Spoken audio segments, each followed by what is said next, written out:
nagira ngo mbereke ubuzima abakozi b'Imana, abantu bakorera Imana babamo muri iyi si. Ubuzima imiryango abakozi b'Imana, imiryango y'abakozi b'Imana ibamo muri iyi si, cyangwa se ku mitungo munsi y'ubutaka gishobora gukora ubucuruzi muri investment, aho cya creatinze ibikorwa runaka, hanyuma ikindi kikazana n'imisoro. Ubwo n'uburyo igihugu kibonamo amafaranga. Rero ndimo kwibaza ngo ni gute none sasa itorero rigomba kubona amafaranga, kuko itorero ryo ntabwo rifite za mineral resources zituruka munsi y'ubutaka, za petroli. Nta torero nzi na rimwe ku isi ricukura petroli. Iwabo baroga, baragura, baterekera, hari za nyabingi, batanga ibitambo, abantu bapfa ku myaka 25, bakenyuka ku myaka 30 babagiye, kugira ngo uwo muntu azaze mukozi w'Imana haguruke amusengere, amuderivure, asenye ibintu byo mu muryango w'iwabo, abicagagure, amuvaneho izi za nyabingi, amuvaneho iyi myuka y'ikuzimu, amuvaneho ibi bitambo byose batanze, amuvaneho iyi myuka yo gukenyuka. Umwe watangaga icya 10 kuri wa mugabo nagazaza kujya wa mugore. Umwe watangaga wenda avuga ati uku kwezi akira 5 basi ugende wongereho, ntagazongera kwibuka ko n'umugore we yabagaho. Oya, ahita ahindura agashaka undi mukozi w'Imana ugezweho, umusengero ukiriho, akabiri habijyana, akabiri ha cya 10, akara aya mafaranga. Wowe ndambwira ati bubaye mu nzu nta kibazo uzabona amafaranga uzanyishyura, ahita abwira umudamu sohoka, ashaka undi uriho ufite amavuta ushobora kumusengera. Ubutumwa bwiza bakoreye Imana, baraya amajoro, basenze, bitanze, abana babo n'abagore babo basigara bari abandone muri iyi si. Shakiriwe barimo kuza kuyatwishyuza, simfite icyo kwishyura, abana bagiye kubatwara babagire abacakara imyaka 50. Niwe wenyine gusa ushobora gutabara. Elisa arabaza ngo madamu ugire nti ufite iki? Ubwo aramubwira ati usibye utuvuta tuzuzunye dusigaye mu gaherezo, nta kindi kintu sigaranye gishobora kuba cyadusova cyangwa se cyadutabara. Shimwe bwoko bw'Imana, reka dusome ijambo ry'Imana mu gitabo cy'Imibare 2 ibice 4. Turasoma duhereye ku murongo wa 1 tugeze ku murongo wa 7. Reka dusome mu izina rya Yesu. Biravuga ngo bukeye umugore umwe wo mu bagore b'abahanuzi asanga Elisa, aramutakambira ati umugaragu wawe ari we mugabo wanjye yarapfuye, kandi uzi ko uwo mugaragu wawe yubahaga Uwiteka, none umwishyuza araje arashaka kujyana abana banjye bombi ngo abagire imbata ze. Elisa aramubaza ati none se nkugire nte? Mbwira niba hari icyo ufite imuhira. Nawe ati umuja wawe ntacyo mfite imuhira keretse agaherezo kutuvuta. Aramubwira ati genda utire ibintu birimo ubusa mu baturanyi bawe bose, ariko ntutire bike, maze winjirane mu nzu n'abana bawe, ukinge utwo tuvuta, udusuke muri ibyo bintu byose, ikintu cyose uko cyuzuye ukibike. Nuko amusigaho, yinjirana n'abana be mu nzu, arakinga, bamuzanira ibyo bintu asukamo. Nuko ibyo bintu bimaze kuzura, abwira umuhungu we ati ongera unzanire ikindi kintu. Nawe aramusubiza ati nta kindi gisigaye. Uwo mwanya amavuta arorera kuza, hanyuma asanga uwo muntu w'Imana, aramubwira ati genda ugurishe ayo mavuta wishyure umwenda wawe, asigara agutungane n'abana bawe. Imana ihabwa icyubahiro. Reka dusenge mu izina rya Yesu. Data, mu izina rya Yesu Kristo, mu izina rihambaye, mu izina rikomeye, mu izina rifite imbaraga n'ubushobozi, tugarutse imbere yawe uyu munsi, duciye bugufi munsi y'imbaraga zawe, munsi y'ubushobozi bwawe, munsi y'ijambo ryawe. munsi yo kubaho kwawe. Duha umwuka wawe, uduha imbaraga zawe, udusuke amavuta yawe, udusukeho ubwiza bwawe.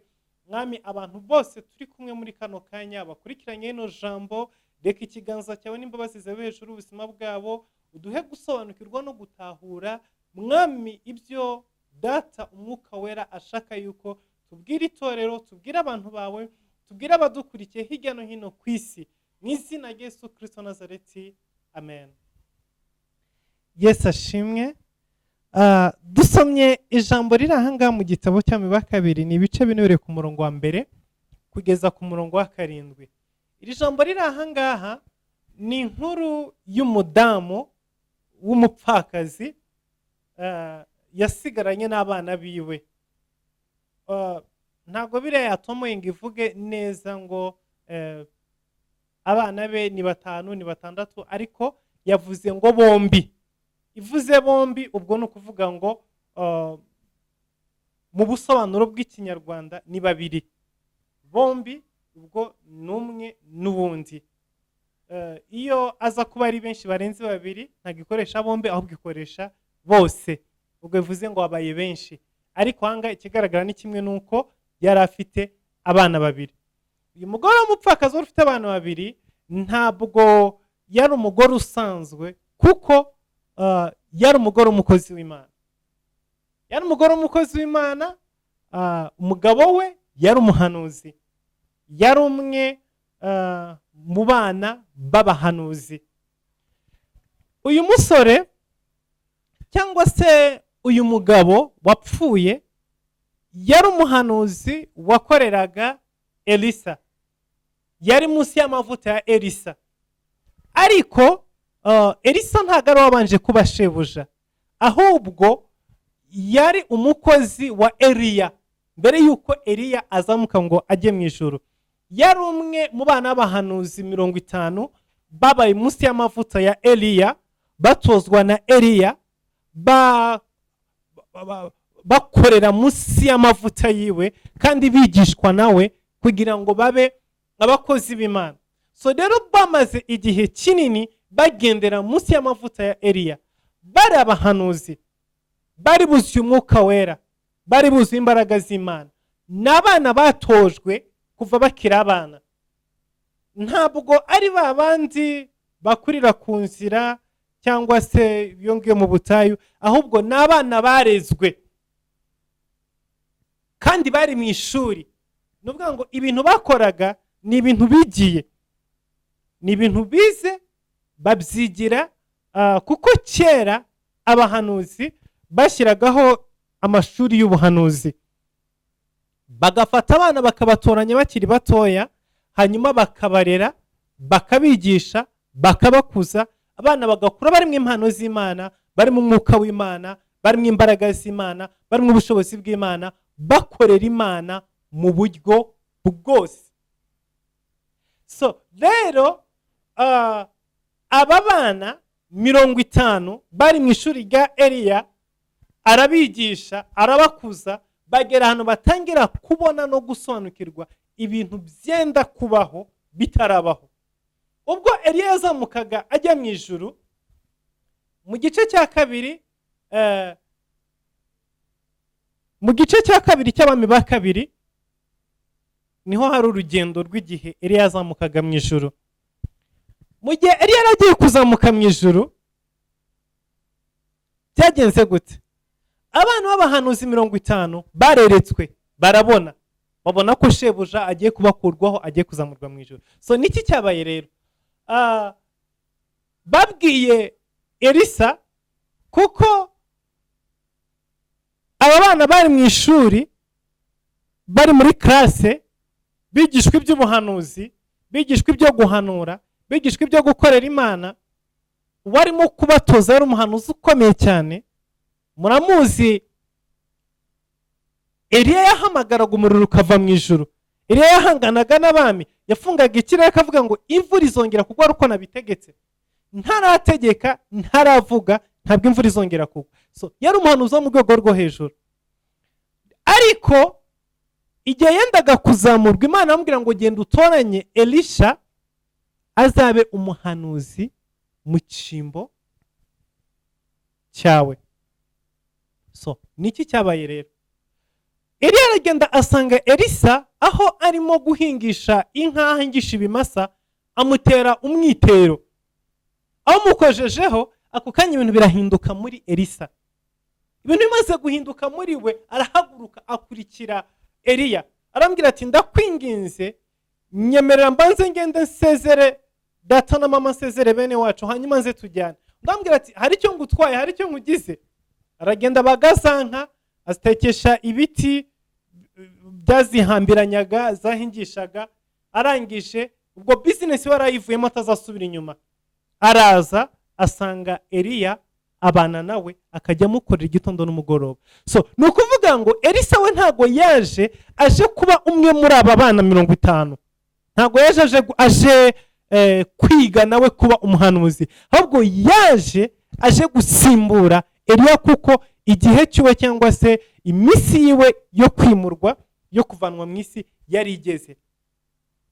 Biratangaje kuko imbere hari abana 50 biga igitondo n'umugoroba, ariko ntago Imana yatoranije muri abana 50 ngo ivane mu umwe abe ari busimbura Eliya. Ahubwo Imana yabwiye Eliya, genda ujye hehe, ujye gushaka Elisa ubari uzana abari wagusimbura. So Elisa rero araza yinjira muri aba bana, ariko we aje kuba umusimbura wa Eliya. Ibingi mu byumve neza. So rero muri abana 50, Eliya amaze kuzamuka, Elisa niwe wasigaye agenje gute, abashumbye, abayobora, abigisha, abaticinga, ababwira buri kimwe cyose bagomba gukora. Niki cyabaye rero? Muri babana 50 haza kuvamo umwe. Reka mvuge ngo bose barashatse, cyangwa se bamwe muri bo barashatse, kuko abangano bakomezanije. Muri buka Eliya amaze kuzamuka, Elisa yatoraguye umwitero, araza. Bano bana bo 50 bari babizi biri bube, ariko ntago bigeze bakurikira Eliya ngo wambukane Yorodani. Ahubwo bazamutse ku musozi, baravuga ngo turabizi ari bugende, Imana yabitweretse, ahubwo reka turebe. Ariko Elisa we arakurikira. Agarutse, bano bana 50 baje kumusanganira, bamwikubita imbere, baramuramya, baravuga bati Imana ya Eliya iri muri wowe, reka tugukorere, reka tubane nawe, reka tujyane nawe, reka dukwane nawe. So uko niko bahise bamuyoboka, ahita akomeza kubayobora, akomeza kubigisha, akomeza kubatoza, ko amaze kubona neza yuko umwuka wa Eliya uri muri Elisa.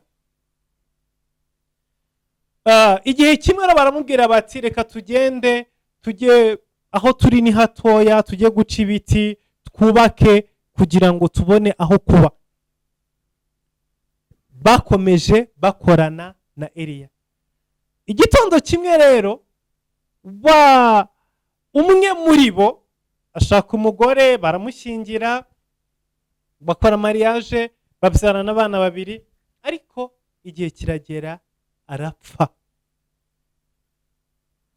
Amaze gupfa, kiriyo kiraba, barashyingura, bararangiza.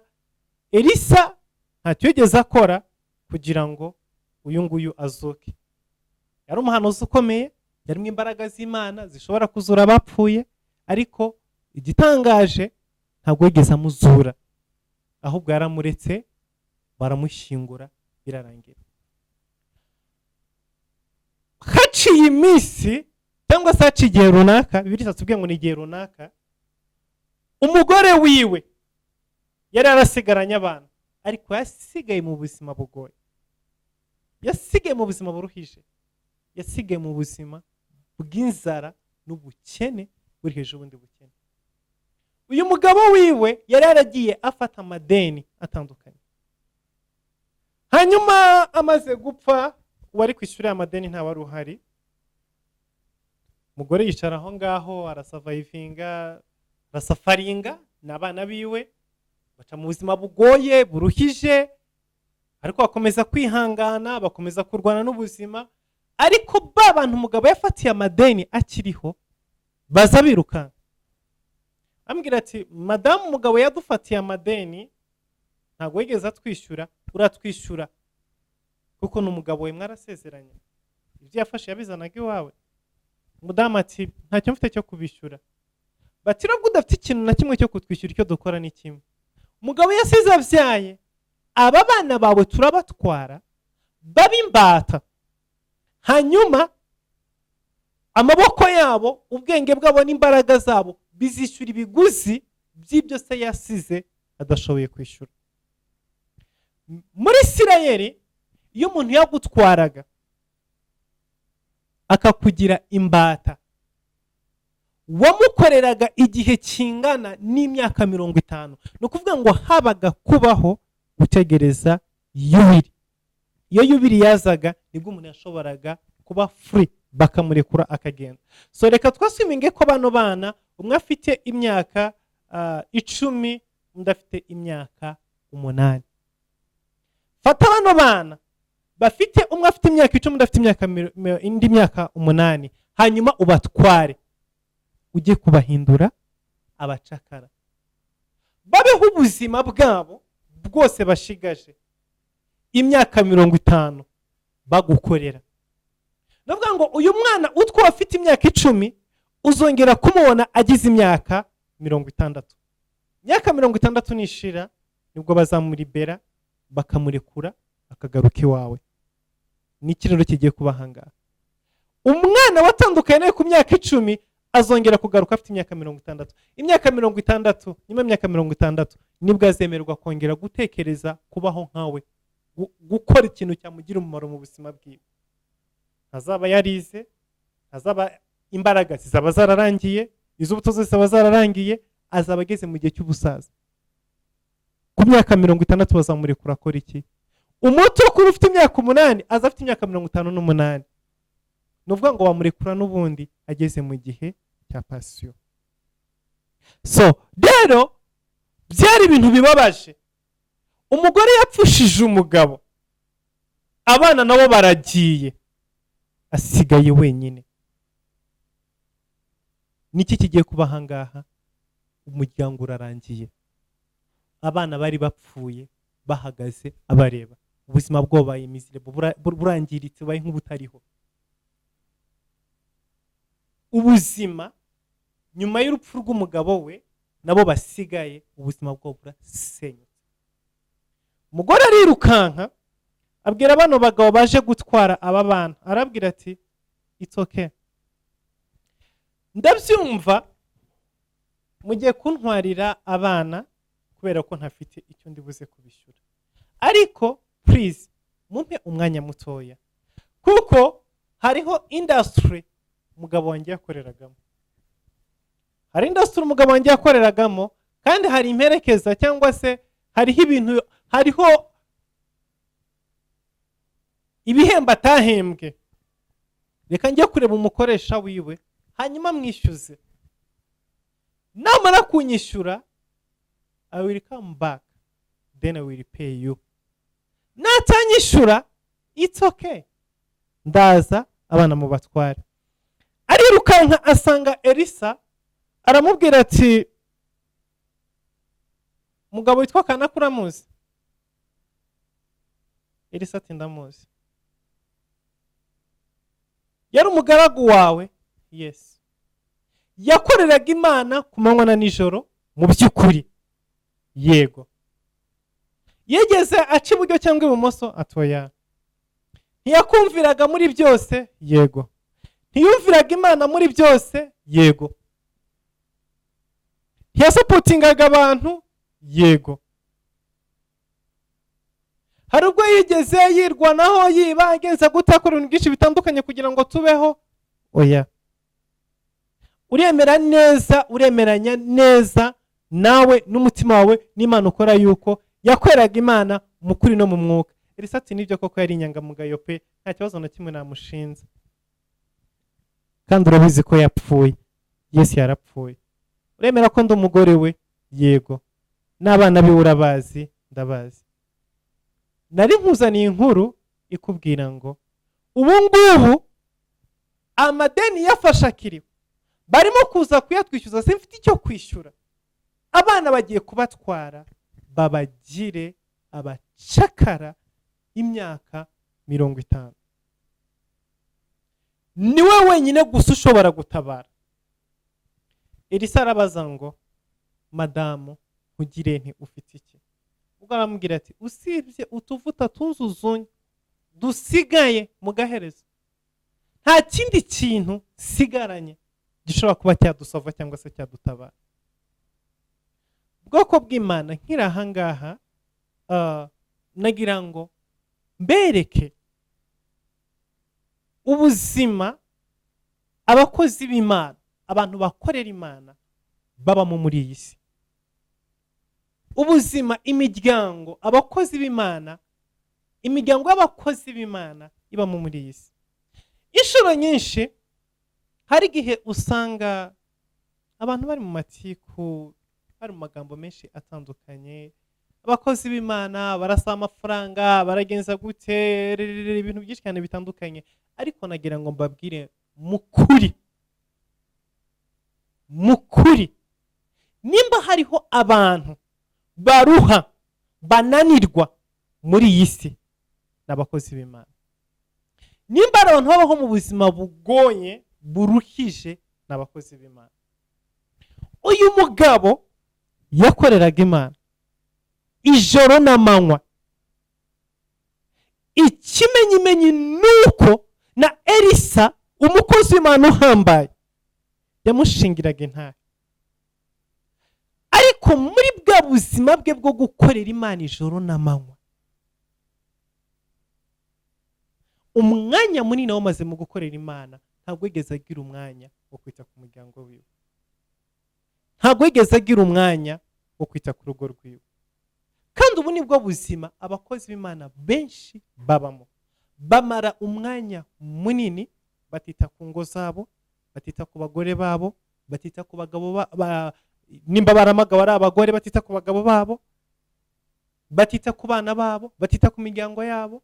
Bamara igihe kinini imbaraga zabo, ubwenge bwabo, ubushobozi bwabo babisipendinga mu murimo w'Imana. Bakora byinshi bitandukanye ijoro n'amanywa kugira ngo basapotinga ubwami bw'Imana, kugira ngo bubake ubwami bw'Imana. Mu gihe abantu basanzwe bo baba bakora ijoro n'amanywa kugira ngo babeshe imiryango yabo. Kuko twumvikane bwoko bw'Imana munkurikiye, niba utari umukozi w'Imana urabizi ibyo ukora ijoro n'amanywa. Urazinduka mu gitondo ujya ku kazi, ukora ibishoboka byose kugira ngo ubesheho umugore wawe, ubesheho umugabo wawe, ubesheho abana bawe, ubesheho umuryango wawe. Urazinduka ukora uko bukeye n'uko bwije kugira ngo urebe yuko wabonera umuryango wawe aho kuba. Ukora amasaha 24 kugira ngo urebe yuko basi wagura ikibanza. Ukora amasaha 28 ukora ingendo ujya kurangura, ushinga ama business, ukora byinshi bitandukanye, niba urebe yuko wabonera akazu umuryango wawe. Kuko iyi si ukuntu imeze nuko nguko, iyo ukoze hari ibintu ugeraho, iyo udakoze hari ibintu utageraho. So niba uspendinga umwanya wawe mu gukora, it means you will get income. Uzabona revenue, uzabona umusaruro bivuye mu bikorwa byawe. Nigeze kuba ndimo kwigisha igihe kimwe, mu gitabo nanditse ibihe by'umwami Dawidi, ndimo kuvuga ngo ni gute guverinoma zibona amafaranga.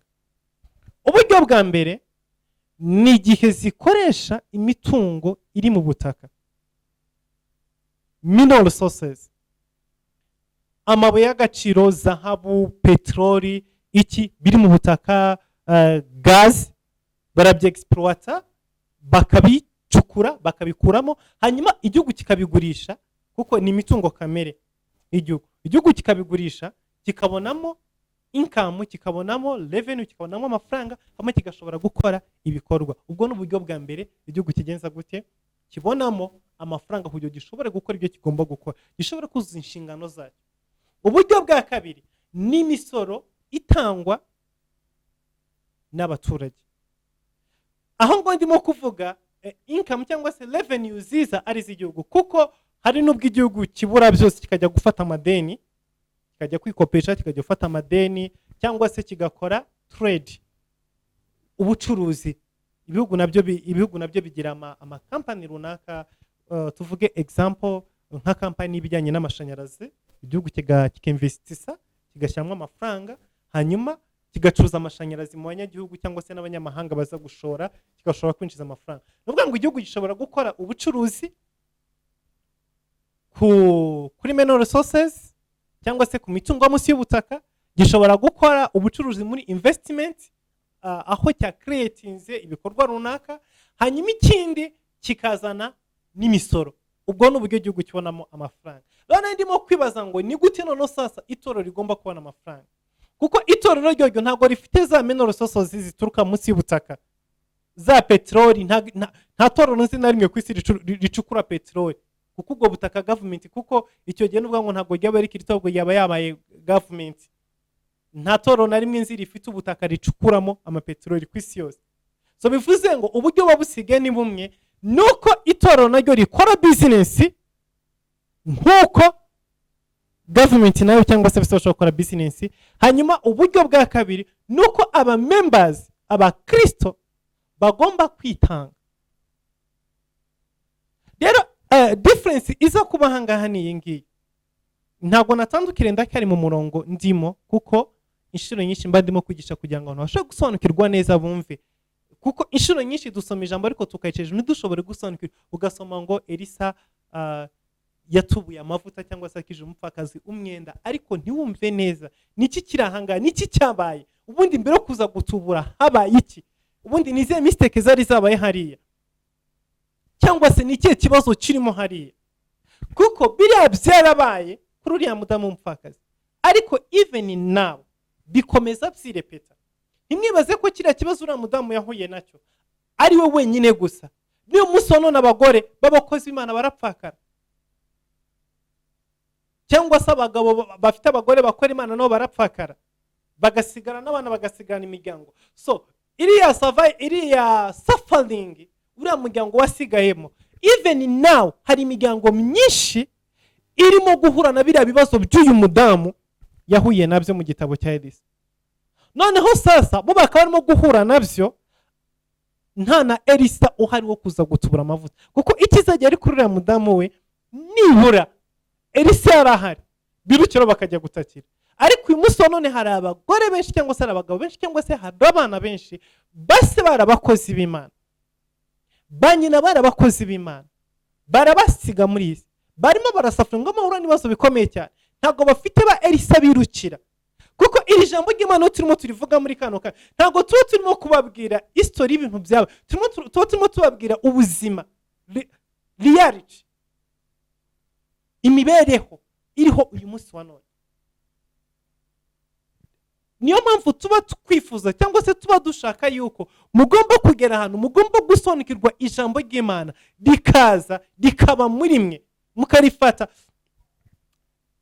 bikaba ukuri k'ubuzima tubamo, tugendamo, dutuyemo. So rero no kuvuga ngo itorero kugira ngo rishobore kubona amafaranga nuko abakristo bagomba gutanga, kuko nibo bifite. Nuvuga ngo igihugu cyakira imisoro ivuye mu banyagihugu. Rero itandukano riba hagati y'itorero na government. Gutanga imisoro ya government ni itegeko, iyo utayitanze hari ibihano, hari amapenality, n'imitungo barayifata, n'ibyo babiteza cyamunara. Bo nta mikino bafite. Ibintu bimeze gutya, urasora ku neza, nonga gusora ku neza, utwufite twose baratugutwara, business zawe zifunge, imitego bayitware, ugende tukamwe hara ku gasozi. Niko biri, bo nta mikino bafite. Ariko sasa none rero twebwe mu itorero nta mategeko, n'uburenganzira. Iyo ubishatse urabikora, iyo utabishatse ntubikora. Imana irakubwira tanga icya 10 ndaguha umugisha, wabishaka ukagitanga, utabishaka ukakireka.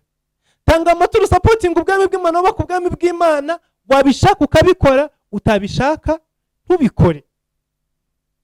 Shaka ufite abakristo barenga 5,000, ariko muri bo babiri cyangwa batatu cyangwa bane bakaba bumva ubwami bw'Imana, bakaba bumva ko bakwiriye gusapotinga no gushyigikira umurimo w'Imana, bakaba bumva yuko bagomba gushyigikira abakozi b'Imana. So ibibazo byinshi rero biba ahangaha ni ibi. Satani atangira akazana umwuka akawusensibiliza, akawusuka mu bantu kumva ngo Imana ntikenye, Imana ntikenye, abakozi Imana ijya ibahezagira, Imana ijya ibamugisha. Nigeze kubwira abakunzi Imana, ndababwira ngo iyo ndangije kwigisha, narabwiye kuko ni intama zanjye ndabayoboye. Ahangaha hoho turaca no kuri YouTube n'abandi batarabamemba bakunda Imana bazakurikirana buno butumwa. Ariko icyo nshaka kubwira ni iki ngiki, abangabo nababwiraga nk'abana banjye, nababwiza gukuri n'abana banjye ndeze inshumbye.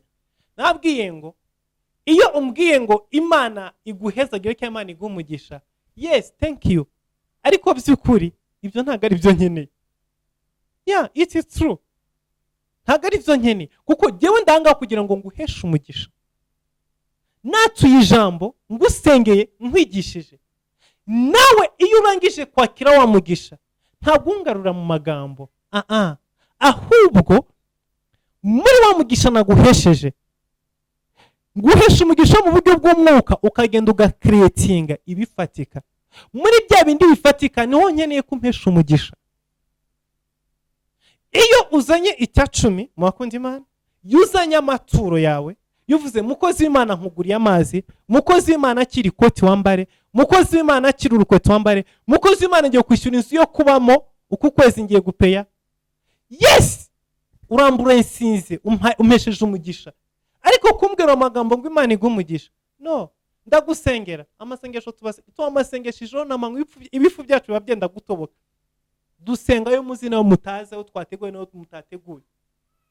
So rero abakozi Imana ntabwo bakeneye ubabwire ngo nawe Imana igumugisha. Yes, bivuge, ariko ukwe no mu mufuka ugira icyo uvanamo umuhereze.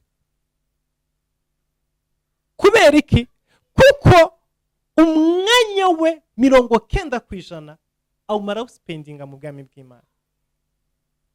Niba rero itorero ridafite ibinombe bya zahabu, rikaba ridafite amategeko rishyira ku bantu ngo nimudatanga turabafunga, umuntu akabikora bishatse, utabishatse akabyihorera, kandi iyo bikoze umurimo w'Imana urakomeza. Niyo utabikoze ntago abakozi Imana bahagarika. Mwatura turabwiriza, mutatura turabwiriza, mwakwitanga turasenga, mutakwitanga turasenga. Uko ni ukuri. Uyu munsi ndashaka kubabwira reality, ndashaka kubereka ukuri, kuko dusoma Bibiliya twica hejuru cyangwa se tugafata ko twagenda koko tukagenda mu ma emotion menshi, ariko we have to understand very well iki jambo ry'Imana ritubwira. Nimba uri umukristo ukaba uri umwana w'Imana koko, ukwiriye kumva amahame y'ubumana. Nimba uba mu bakunda Imana, ukwiriye guhesha umugisha abakunda Imana n'amaboko yawe n'ibikorwa byawe n'iby'Imana iguha.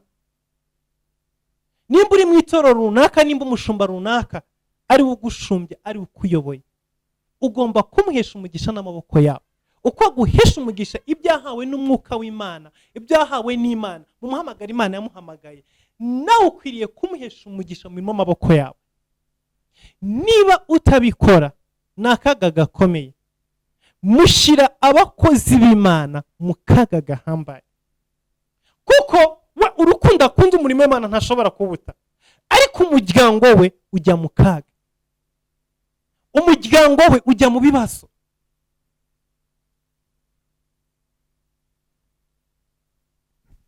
Yahaguruka akajya gukora business kugira ngo abone amafaranga nkuko namwe muzikora, ariko niki kiba?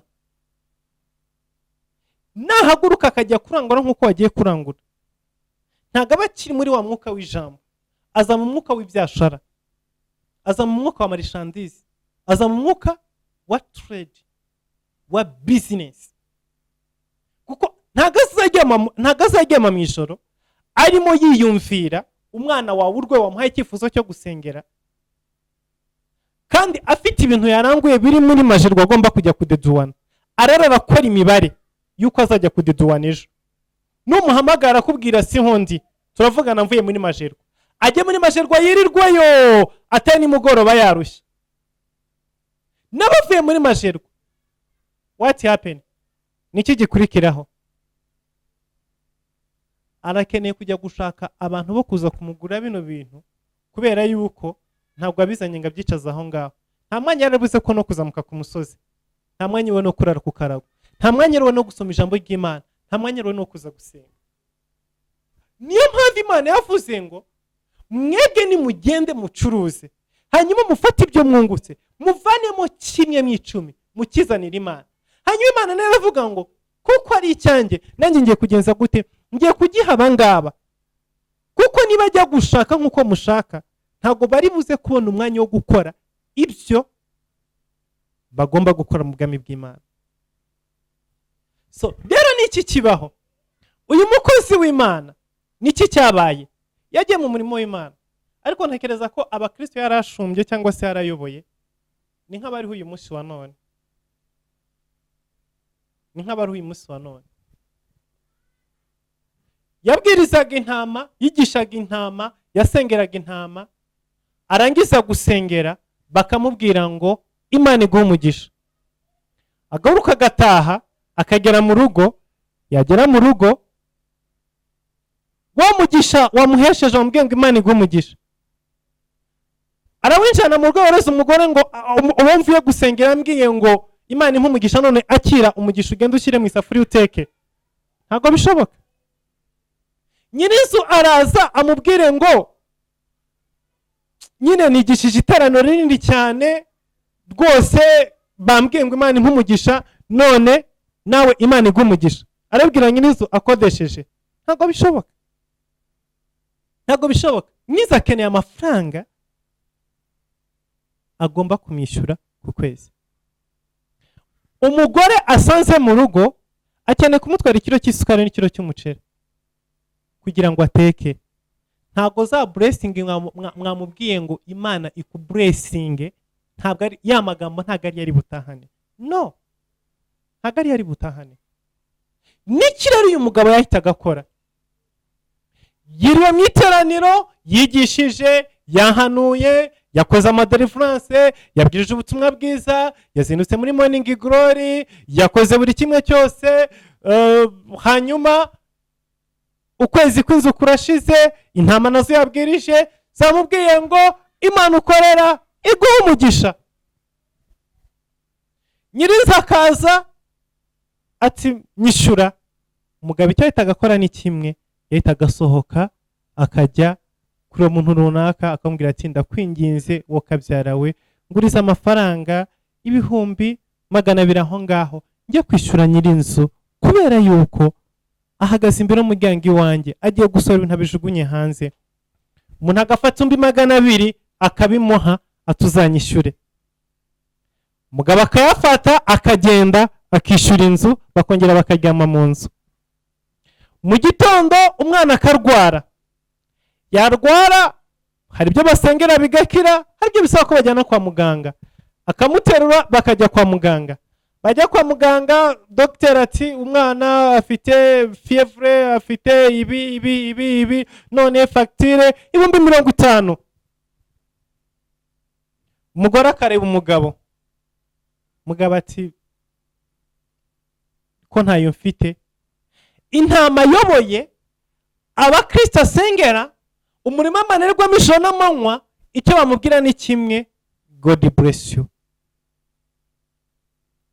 Iyo God bless you araza kwibwira muganga akore imiti amuhereze, araza kujya kuri farumasi abwira umufarumasiye ngo God bless you, hanyuma amanura imiti amuhe ajye guha abana. Never. Ntabwo bishoboka, ntabwo bikunda. Icyo umugabo yakoraga ni kimwe, yahitaga yirukanka akajya gushaka aho ari buguze udufaranga, akaza akagenza gute, akishyura. Nguko ubuzima uyu mugabo yabayemo, atari uko atuzuye umwuka wera, atari uko adakorera Imana, atari uko atubaha Imana, ahubwo intama ayoboye, abo akorera mu Imana ntago basobanukiwe agaciro, ntago bumva igisabwa, ntago bumva inshingano zabo ku bakozi b'Imana. Bwoko bw'Imana munkurikiye, abashumba bafite inshingano ku buzima bwanyu mu buryo bw'umwuka, ariko namwe mufite inshingano ku bashumba banyu mu buryo bw'umubiri. Iyo mutabikoze mubashyira mu kaga, mubashyira mu bibazo bikomeye cyane. Si wo mushyira mu kaga gusa, mushyira imiryango yabo mu kaga. Niyo mpamvu biragoye cyane kubona umukobwa wemera kurongorwa n'umukozi w'Imana atari Imana yamukozeho. Ikintu cya mbere bose bahita bakubwira ubukene bw'abakozi b'Imana. Kubera iki? Isi imeze nk'aho yamaze gufata image, ishusho y'uko umukozi w'Imana agomba gukena. Mwabikuye hehe? Mwabikuye hehe?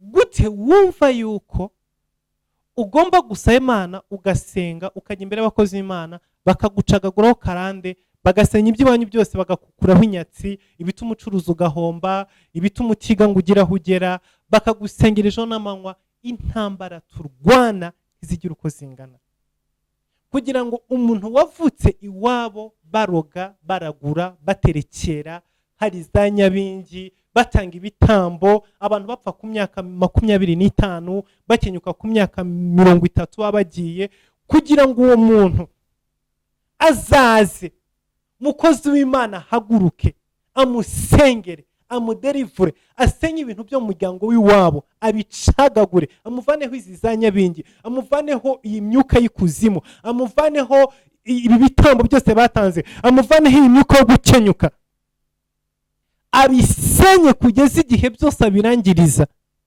Ugire ubuzima buzima, ugere igihe uhaguruka ukajya kurongorwa iwanyu batarongorwa, ugere igihe ukora mariage iwanyu badakora mariage. Haba harakoreshejwe imbaraga zitagira uko zingana.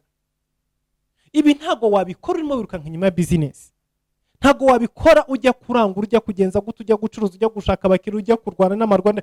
Ntago ibyo bishoboka. Bigusaba ko hari ibintu bimwe wisacrifice mu buzima bwawe. Ikirenze kuri ibi nagira ngo mbabwire ngo n'amafaranga muha abakozi b'Imana, n'icyo cyacumi muba mwatanze, n'ayo maturo muba mwatanze, ku bakozi b'Imana b'ukuri bahamagawe 90% bayagarura mu bwami bw'Imana. Abashyitsi baza mu ngo z'abakozi b'Imana bagenda bari, bagenda banyoye.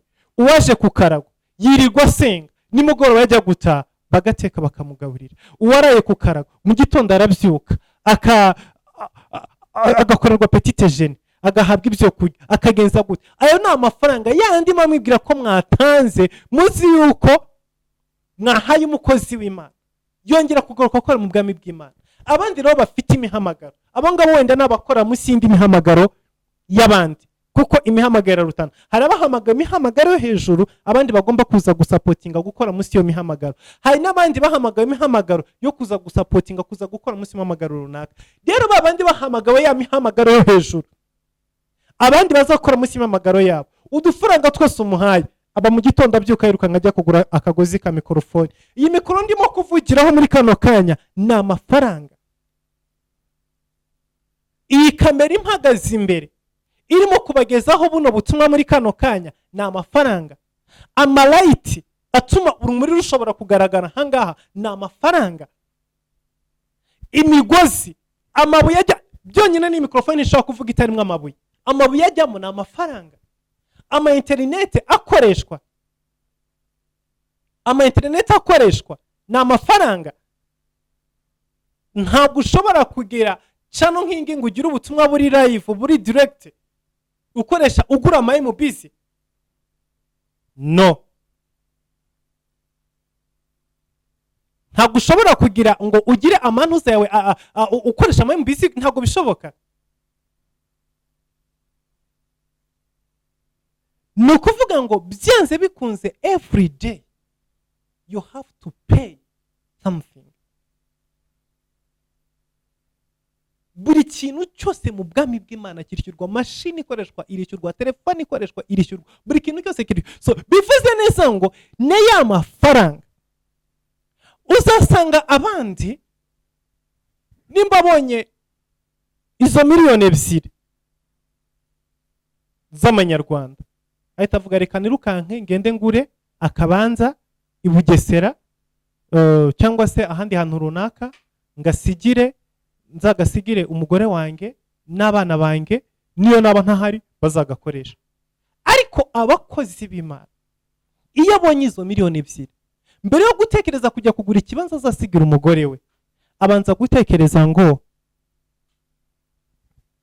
hakenewe piano ishobora kuzana muziki. Feri ya mbere twadufaranga twose aho kugira ngo agende ajye kugura cyangwa se kugira ngo agenda agura ikibanza umugore we n'abana be bazasigana ejo n'abatakiriho, aterukanka ajya kugura piano, kuko abariringi baza kuririmba ntibafite uko bagenza gute, ntibafite uko bacuranga.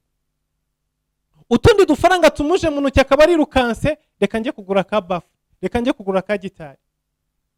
Uwo mwana waje gucuranga yataha akiratega moto. Ubwo ni ubuzima bw'abakozi b'Imana ba mu gitondo n'umugoroba. Iyi Imana imuhamagaye hakiri kare, kuko reka mbabwize ukuri, bari abakozi b'Imana mubona bakomeye bageza ahantu bafite amazu yabo meza, bafite za Range Rover bagendamo, bafite abana bo biga mu mashuri meza, kugira ngo bazage kugera hariya iyo batabihawe na base. Iyo atari ikidini cyavuye hanze kikaza kikamutereka hariya, ubundi akajya akora ibyo bamubwiye. Ari umukozi w'Imana wahamagaye mu kuri no mu mwuka, wazamutse ahereye kuri 0 kugira ngo azagere hariya, abamaze imyaka irenga 40 ari mu muhamagaro. Ajya kubigeraho ari muri za myaka 45, muri ya myaka 50, muri za myaka 60, nibwo agera ahantu nibura ibyo investment yakoze mu murimo w'Imana ishobora kugaruka, none agashobora kuba afite stability yo kubaho. Ntabwo ari ibintu biza umunsi umwe, ntabwo ari ngo kuko ngo yagize amavuta ngo no. Muzakurikirana amateka y'abakozi b'Imana barasafari, baba muri struggle zitagira uko zingana, baba mu buzima bugoye burukije, baba mu bukode imyaka itagira uko ingana. Ndakubwiza ukuri, wowe amafaranga ubona ushobora kubona amafaranga 500 buri kwezi, wowe utari mu muhamagaro ushobora kubona amafaranga 500 buri kwezi pe akabaza. Amafaranga 500 ukayabarira ukayasevinga, ejo wundi ugatangiza business, ugafungura iduka, ukagura ikibanza, ukubaka inzu, ugakora ibintu cyane bitandukanye. Ariko umukozi w'Imana nawe abona amafaranga 500 buri kwezi, nyuma y'imyaka 5 igashira atarigura n'ikibanza k'ibihumbi 300. Kubera iki? Ubu bwami bw'Imana busaba ibiguzi bitagira uko bingana. Amafaranga yishurwa ngo uyu murimo ukorwe ntagagira uko angana. Ugiye imbere y'abari abakozi Imana ukabaza ngo amafaranga amaze guca mu biganza byanyangana gute, ntibasha kubwira n'umubare wayo, kuko nabo ubwabo ntibayazi. Haca amafaranga atagira uko angana, ariko yose ashira mu murimo w'Imana, ashira mu bwami bw'Imana. Icyo batoye cyose, ako babonye kose bajugunya mu bwami bw'Imana. Iyo rero mubatereranye, iyo mubarekuye, iyo mubaretse bonyine, bahura n'ibibazo bikomeye cyane, bararemererwa, bararuha mu buryo budasanzwe. nandimo kuvuga ngo kugira ngo azajye kujyana ubuzima bugira stability. Abageze mu myaka za 50, za 50, za 60 ni bake cyane ubuzima bwabo bufata umurongo bakiri mu myaka 30, 32, 35, 40, 45 baba bakiri muri struggle zitagira uko zingana, kandi aho ngo baba bafite imiryango, baba bafite abagore, baba bafite abana.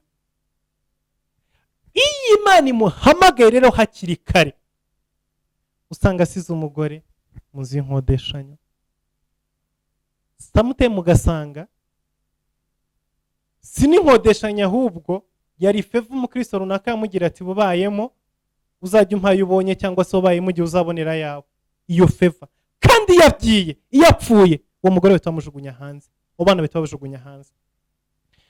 Aba bagabo bazaga kwishyuza uyu mugore batanze aya mafaranga kuko bari inshuti z'umugabo, ariko ntibige kuko nta muntu ushobora kukuguriza mutani inshuti. Umuntu ukuguriza abakwiyumvamo cyangwa se agufitiye icyizere, ariko umugabo amaze gupfa ntibagize impuhwe ngo bavuge ngo uyu mugore umugabo we yaradufashije, yaradusengeye, yabanye natwe, none reka aya mafaranga tuyamurekere. Oya, bahise baza kuyamwaka.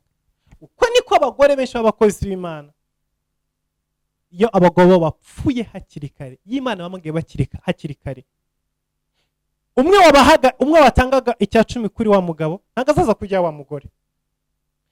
Umwe watangaga wenda avugaga ati uku kwezi akira 5 basi ugende wongereho, ntabwo azongera kwibuka ko n'umugore we yabagaho. Oya, ahita ahindura agashaka undi mukozi w'Imana ugezweho, umusengero ukiriho, akaba ari habijyana, akaba ari hacya 10, akaba ari amafaranga. Wowe ndambwiraga ati bubaye mu nzu nta kibazo uzabona amafaranga uzanyishyura, ahita abwira umudamu sohoka, ashaka undi uriho ufite amavuta ushobora kumusengera. So rero wa muryango w'abakozi b'Imana babwirije ubutumwa bwiza, bakoreye Imana, baraye amajoro, basenze, bitanze, abana babo n'abagore babo basigara bari abandone muri iyi si, basigara ntaho basigaye, basigara nta kintu na kimwe bafite, basigara nta buzima na bumwe barimo, basigara basafaringa, basigara bahangayitse. Imana iramutse ifashe ikagura bari abakozi bayo bayikoreraga hano ku isi, kuko hari benshi ntashobora no kwirirwa mvuga amazina, namwe muzi, bagiye bagenda bagamagarwa hakiri kare, bagasiga imiryango yabo hanze, ariko baramutse bagarutse bakara ubuzima abana bo n'imiryango babayemo barira. Ngira ngo habaye no gusubiza ibihe inyuma, bavuga ati oya Mana, ibyo twakoze birahagije, ntabwo twongera kugukorera, tugiye gukora turi uko imiryango yacu iba. Ariko ibyo byose biterwa n'iki? Biterwa nuko abakristo, intama zakira imigisha iva ku bakozi b'Imana bakorera Imana hagati muri bo, ariko bo ntibagarure wa mugisha bahawe cyangwa se basabiwe ngo bawugarure kuri abakozi b'Imana. Kuko bashoboye kuwugarura, ntabwo ibingibi byaba ku miryango yabo n'abantu babo basigara inyuma. Uyu mudamu arirukanka araza asanga Elisa arangije amubwira ati ufite iki? Ati ntacyo na kimwe mfite, ntacyo umugabo yansigiye, icyo mfite ni kimwe gusa, n'utuvuta twonyine gusa tunzuzunya. Utwo tuvuta murabizi abakozi b'Imana ntabwo bashobora kuba badafite amavuta.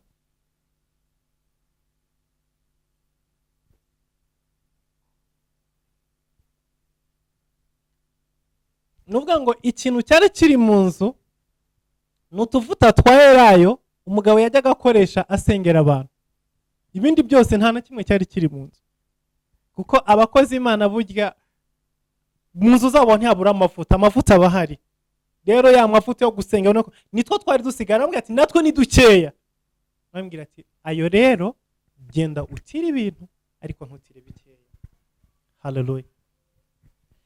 Genda utire ibintu ariko ntutire bike, hanyuma usukemo n'abana bawe. Umudamu aragenda arabikora, amaze kubikora n'iki cyabaye?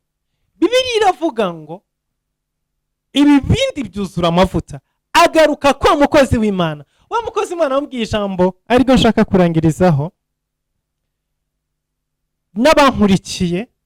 Nifuza yuko kuko iyi nyigisho ari ibintu bibiri nshaka ko ibasige ku ruhande rw'abakristo no ku ruhande rw'abakozi b'Imana. Elisa abwira uyu mudamu ngo genda ugurisha aya mavuta wishyura amadeni, hanyuma amafaranga asigara agutungane n'abana bawe. Ntabwo Elisa yamuhaye uburyo bwo kwishyura amadeni ngo akomeze kuba mu buzima bwa struggle, ahubwo yamuhaye uburyo bwo kwishyura amadeni n'uburyo bwo gukomeza kubaho. Uburyo bwo gukomeza kubaho nta bundi bwari ubwo gukora business. Nuvuga ngo Elisa yahumuye amaso y'uyu mudamu yuko atagomba kubaho nta kintu akora. Aramubwira today go and start business selling oil. Ubona amafaranga yo kwishyura amadeni, ubona amafaranga yo kuba. So this is my advice to you. Ubwoko bw'Imana, bakristo, bantu muri mu bwami bw'Imana, bantu muri ubu bwami, musapotinga abakozi b'Imana, mushyigikira abakozi b'Imana. Niba babahesha umugisha, niba umuntu nta mugisha guhesha, it's okay. Ariko niba uzi ko umuntu aguhesha umugisha mu buryo bw'umwuka, muhesha umugisha mu buryo bufatika. Nimba uzi ko umuntu hari umumaro agufitiye mu buryo bw'umwuka, mugira umumaro mu buryo bufatika. Kuko hari intambara nyinshi zo mu buryo bw'umwuka udashobora kwirwanirira.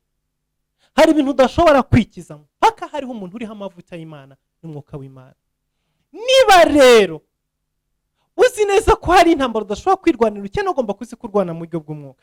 Nawe hari izo udashobora kwirwana zo mu buryo bw'umubiri, nawe akeneye ko agenza gute, nawe akeneye kumurwanirira. So reka bibe gufashanya, agufashe mu buryo bw'umwuka, umufashe mu buryo bw'umubiri, kugira ngo ejo n'ejo bundi abana biwe batazasigara baza kugirwa imbata imyaka 50 kandi warabaye ku birenge byiwe, yarakoze icyo yagombaga gukora, hanyuma wowe ubeho utarakoze. Nuvuga ngo ni wowe ufite ideni, kuko we imbere y'Imana yujuje inshingano ziwe, yarangije byose, ariko wowe hari icyo utakoze, wabaye egoist, warikunze, warakiriye gusa, ariko ntago warekuye. We yabaye mu mwanya wo gutanga ibyo afite byose, ariko ibyo ufite ntago wigeze ubitanga. Hanyuma ndangiza ngira inama abakozi b'Imana. Uyu mupfakazi yagiye gutangira business, umugabo wari uko yapfuye, ariko ntago ariko byakabimera. Niba umurimo urimo gukora utaragera ahantu ushobora kukubesha ngo ubeshe n'umuryango wawe, kora ibishoboka byose umudamu wawe cyangwa se umuryango wawe uwuhe uburyo ki ugomba gukora no gushaka ibiwubeshaho, hanyuma ujye mu muhamagara Imana yaguhamagaye. Ibyo bizagufasha kutuzuza amadeni. Nibura nutagira n'icyo ufasha umuryango wawe, ariko basi ntuzawuremeka amadeni, kuko abakozi b'Imana benshi tuba mu madeni aremereye, hanyuma wagenda ugasigira umuryango wawe. Ntiwagize icyo uha mu gihe uriho, no mu gihe ugiye ubasigiye ibibazo biremereye badashobora gukemura. So rero inama narangiza nk'abakozi b'Imana, ndabinginze mukorere Imana amanywa n'ijoro, ariko mwicane n'imiryango yanyu, mwumvishe abagore banyu, mwumvishe abana banyu, mwumvishe imiryango yanyu ko bagomba guhaguruka bakagira icyo bakora. Ntibazagiye gutangira gushakisha uko babaho mutagihari, nibashakisha uko babaho muhari, kuko gukora Imana ntabwo biguha garanti yuko uzaramba igihe kirekire. Oya, Yohana Umubatiza yari umukozi w'Imana, ariko misiyo yiwe yarangiye ubwo Yesu yakandagiraga, yaciwe igihanga agenda akiri mutoya. Nibyo Yohana yashaje ari umusaza, birashoboka ko muri uyu muhamagaro ushobora kuba umusaza, ariko biranashoboka yuko misiyo yawe ari nk'iya Yohana, ishobora kurangira ejo cyangwa ejo bundi. So rero ntabwo uziga Imana izaguhamagarira. Niyo mpamvu nagusaba ngo ikintu ugomba gukora ni iki ngiki: korera Imana, ariko wige ushyire na strategy, ushyireho n'uburyo umuryango wawe wabaho utanahari. Ibi bizagufasha no gukorera Imana wisanzuye, kuko umuryango we niba ufite ukubaho, hari byinshi wakabaye ukoresha mu murimo w'Imana bikora mu rugo rwawe, bikora mu muryango wawe. Ibyo bizaza mu murimo w'Imana uzamuke ugere ku rwego runaka. Imana ibaha umugisha. Reka dusenga Imana. Uyu munsi ntabwo nari nagambiriye kubabwira iki gitangaza Elisa yakoze, ahubwo nari nagambiriye kubereka mbere yuko akora kino gitangaza ni ibiki byabayeho, ibyago byari biraha byanganaga gute, ni iki cyatumye ibintu bibaho. So rero iyo tutashoboye kuzuza inshingano zacu, ntidushoboye gukora ibyo twagombaga gukora, dusigara dutegereje cyangwa se dukeneye ko haza kubaho miracle. Ariko ubundi miracle, ubundi ntabwo Imana yaturemeye miracle, yaturemeye kuba mu maprincipe n'amahame. Ahubwo iyo byadogereye byanze byacitse, Imana iza gukora igitangaza cyo kuza gusova, cyo kuza gutabara kuko byangiritse. Ariko amavuta hari mu rugo ntabwo byasemana ko iza kuza gukora ibitangaza byo kuza kumultiplier amavuta muri iyi nzu. Kandi ufite ibigega byayo, ufite uruganda rw'amavuta, byasemana se kwiza kugenza gute? Oya, babwiza kubikora kuko byaburaniwe. So rero umusobanukirwe neza ko ntabwo twaremewe ibitangaza, ahubwo ibitangaza Imana ibikora mu gihe ibintu byadogereye byacitse, ije gusova kuko nta kundi byagenda. Bwoko bw'Imana, Imana ibaha ubwenge, Imana ibahe kugira icyo mukora, ari abakristo mugira icyo mukora, ari abakozi b'Imana mukanguke, mumenye ibyo mugomba gukora. Imana ibaha umugisha. Reka dusenga Imana. Data mu izina rya Yesu Kristo Nazareti, ndasengera abantu bose bari bankurikiye, ndasengera abo twabanye muri aya materaniro, ndasengera ubwoko bwawe Mwami. Data bushoboye kurikirana no jambo kuri umuyoboro waduhaye wa channel wo kuri YouTube Abakunda Imana Ministries. Reka umwuka wawe, reka imbaraga zawe behejwe buri wese Mwami, ndasenze kugira ngo umwuka we aganirize ubwoko bwawe ibirenze ibyo twebwe dushobora kuba twababwira. Abasobanurira buri kimwe cyose, abigisha buri kimwe cyose, ubahe gukanguka. Kandi Mwami, ndasenga abakozi Imana bakenyuka kugira ngo ubongere imyaka yo kurama. Mwami, ntukemere ko bakenyuka, ntukemere ko bagenda hakiri kare. Ndasengera imiryango y'abakozi b'Imana Mwami isigara iri abandone muri iyi si, kugira ngo uyirengere. Aba bagore abagabo bakoreye Imana, aba bana base bakoreye Imana, bagasiga bari abandone, bagasigara mu bibazo bikomeye. Ndabasengeye ubarengere, ubagirire neza, ubahe imbaraga zawe, ubatabare. Mwami, ndirukana umwuka w'ubukene uba hejuru y'abakozi bawe, ndirukana umwuka wo gukenyuka uba hejuru y'abakozi bawe, ndirukana umwuka w'igisuzuguro, ndirukana umwuka wo gutabwa uba hejuru y'abagukorera ijoro n'amanywa. Mu izina rya Yesu Kristo ndasenze Mwami, uhindura ibihe, uha abana bawe ubwenge, ubaha umugisha wawe, ubaho kubaho mu bifatika, ukubaho imbaraga z'umwuka, ubari kubaha n'imbaraga z'ibifatika. Mu izina rya Yesu Kristo Nazareti, amen.